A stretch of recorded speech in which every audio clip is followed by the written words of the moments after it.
Hello student, welcome to my YouTube channel. Students, आज मैं इस वीडियो में जो व्याकरण संबंधित आते हैं 6 मार्क्स का जो पूछ लिया जाता है, अलंकार की बात करता हूँ। अलंकार जो बोर्ड एग्ज़ाम में 2 मार्क्स में आते हैं, आप इन्हें समझ सकते हैं। इस तरीके से पूछ लिया जाता है, निम्नलिखित अलंकारों में से किसी एक अलंकार का लक्षण लिखकर उदाहरण दीजिए। तो लक्षण अर्थात परिभाषा लिखनी पड़ती है उसकी, जो उसमें होती है लक्षण लिख लिया जाता है। जैसे कि अलंकार हैं अनुप्रास अलंकार, यमक अलंकार, श्लेष अलंकार, रूपक, उत्प्रेक्षा, उपमा, संदेह। भ्रांतिमान आपको नहीं पढ़ना है। भ्रांतिमान इस साल कोर्स से हटा दिया गया है। तो अलंकार पर मैं बात करता हूँ। यह क्वेश्चन ऐसे भी बन जाता है, संदेह तथा अनुप्रास अलंकार का लक्षण उदाहरण सहित लिखिए। तो लक्षण का अर्थात वही है, परिभाषा या लक्षण एक ही बात होती है। या तो आपको लक्षण लिख देना है या परिभाषा लिख देनी है, और इसका एक उदाहरण देना होता है। उदाहरण के 2 मार्क्स होते हैं। उदाहरण का 1 मार्क्स होता है और 1 मार्क्स परिभाषा के होते हैं, जिससे आपके 2 मार्क्स पूरे हो जाते हैं। इसमें आपके नंबर नहीं कटते हैं, पूरे मिलते हैं। अब मैं बात करता हूँ अलंकार। अलंकार होता क्या है, अलंकार को समझना है हमें। सबसे पहले अलंकार की डेफिनेशन अर्थात परिभाषा की बात करते हैं। काव्य की शोभा बढ़ाने वाले उपकरणों या तत्वों को अलंकार कहते हैं। अलंकार निम्नलिखित 2 प्रकार के होते हैं। नंबर 1 शब्द अलंकार, नंबर 2 अर्थ अलंकार। तो सबसे पहले अलंकार को, जैसे कि एक स्त्री की शोभा को आभूषण बढ़ा देते हैं, उसी प्रकार जो काव्य की शोभा बढ़ाने वाले तत्व होते हैं अलंकार होते हैं। अलंकार 2 प्रकार के होते हैं, एक शब्द अलंकार और अर्थ अलंकार। तो शब्द अलंकार की डेफिनेशन पे बात करूं, ये क्या होते हैं? जिन शब्दों के उपयोग से काव्य के शब्दों में चमत्कार उत्पन्न होता है, वहाँ शब्द अलंकार होता है। जो शब्द काव्य में चमत्कार उत्पन्न कर दें, वहाँ शब्द अलंकार हो जाता है। शब्द अलंकार निम्नलिखित 3 प्रकार के होते हैं। कौन कौन से होते हैं? नंबर 1 अनुप्रास अलंकार। अभी क्वेश्चन आपने देखा होगा कि अनुप्रास अलंकार का लक्षण उदाहरण सहित दीजिए। तो अनुप्रास अलंकार आया था, ऐसे ये पूछ लिए जाते हैं। तो मैं बात करता हूँ अनुप्रास क्या होता है कि वर्ण अनेक, इसमें वर्ण अनेक होते हैं। अब समझते हैं परिभाषा इसकी है, या लक्षण बोल सकते हैं। जहाँ एक ही वर्ण 2 या 2 से अधिक बार प्रयुक्त हो अथवा एक ही वर्ण की आवृत्ति हो, वहाँ अनुप्रास अलंकार होता है। समझते हैं, उदाहरण के माध्यम से समझते हैं। तरनी तनुजा तट तमाल तरवर बहु छाए। समझ में आया होगा आपके कि जो पहले वाला वर्ण है उसकी बार बार आवृत्ति हुई है, तरणी तनुजा तट तमाल तरवर बहु छाए। या दूसरे उदाहरण को समझ सकते हैं।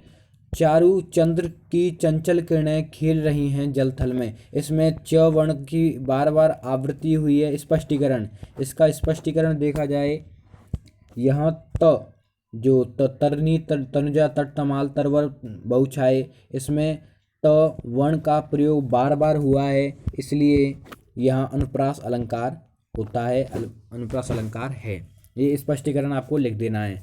ऐसे ही उदाहरण लिख देना है, जिससे कि आपके 2 नंबर पूरे हो जाएं। नंबर दूसरी बात करता हूँ मैं, यमक अलंकार।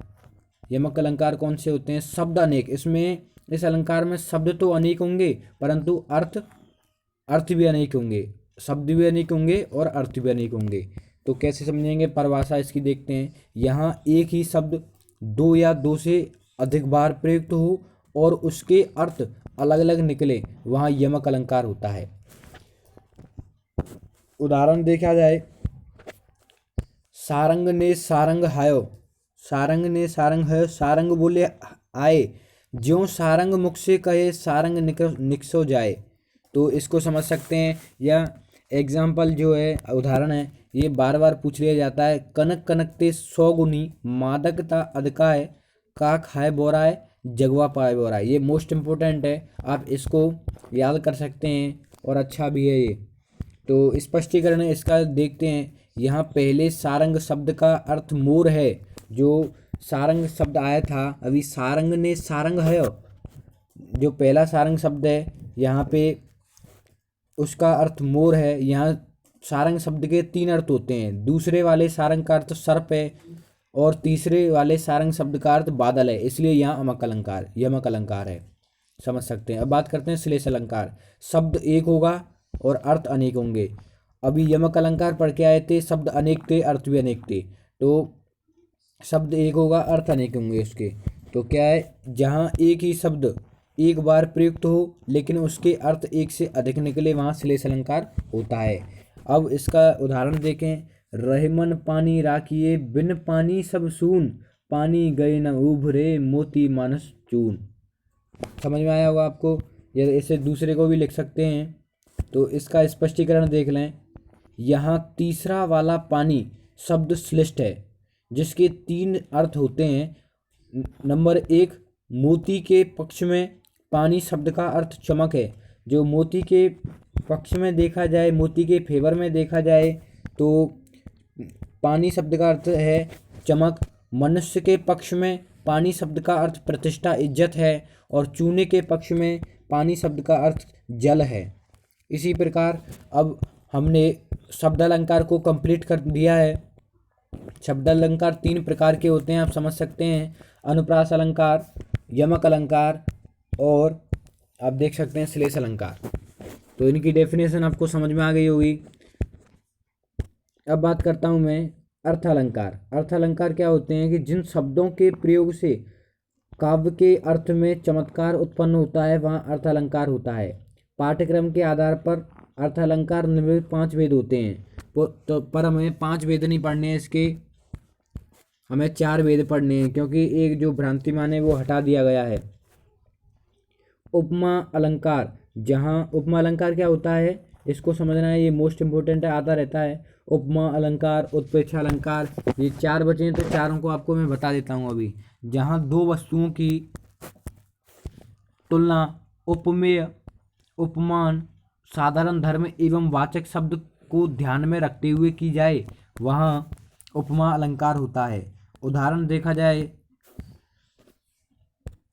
सागर सा गंभीर हृदय हो गिरी सा ऊंचा जिसका मन, ध्रुव सा जिसका अटल लक्ष्य हो, दिनकर सा हो नियम जीवन। आप इस उदाहरण को भी लिख सकते हैं। या दूसरा उदाहरण है, पीपर पात सरिस मंडोला, पीपर पात सरिस मंडोला।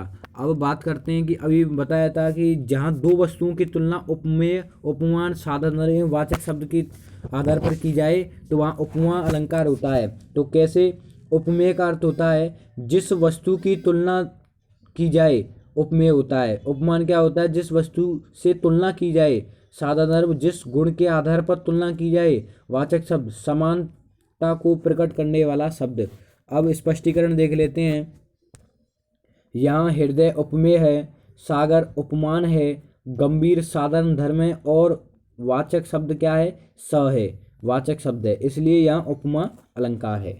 नंबर दूसरे पे चलते हैं, रूपक अलंकार। रूपक अलंकार में क्या है, जहाँ उपमेय और उपमान में भेदरहित आरोप होता है, आरोप किया प्रस्तुत किया जाए, अथवा उपमेय और उपमान को एक ही मान लिया जाए, वहाँ रूपक अलंकार होता है। तो आप समझ सकते हैं, जैसे चरण कमल बंदो हरि राही, चरण कमल बंदो हरि राही। तो स्पष्टीकरण इसका देखें। यहाँ उपमेय, चरण, उपमान, कमल में भेदरहित आरोप प्रस्तुत किया गया है, इसलिए यह रूपक अलंकार है। नंबर 3 है उत्प्रेक्षा अलंकार। हम अर्थ अलंकार के पढ़ रहे हैं, शब्द अलंकार कंप्लीट कर दिया है। उत्प्रेक्षा अलंकार ये क्या होता है, इसको समझना है। उत्प्रेक्षा, जहाँ उपमेय में उपमान की संभावना व्यक्त की जाए, वहाँ उत्प्रेक्षा अलंकार होता है। मनु, मानो, मनो, जन, जनो, मनहु, जनो आदि शब्दों आदि इसके वाचक शब्द होते हैं। आपको इसके उदाहरण अगर आपका बोर्ड में आता है, पेपर में आता है, तो एक आध उदाहरण मिल जाएगा। सोहत ओढ़े पीत पटु, श्याम सलोने गात, मनो नीलमणि शैल पर आतपो पर्यो प्रभात। ये मोस्ट इम्पोर्टेंट एग्जाम्पल है। स्पष्टीकरण देखते हैं इसका।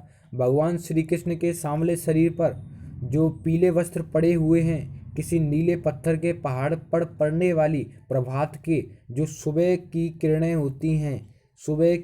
होती हैं, ऐसे ही संभावना की जा रही है।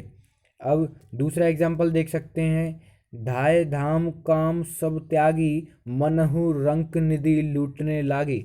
तो मनहु मैंने बताया था, मनहु या जनहु, आपको ये शब्द मिल जाएंगे, इनमें से आप लिख देंगे। संदेह अलंकार, ये क्या होता है? रूप रंग सादृश्य के कारण उपमेय और उपमान को पहचानने में संशय की स्थिति बनी हो, वहाँ संदेह अलंकार होता है। इसके उदाहरण से समझें,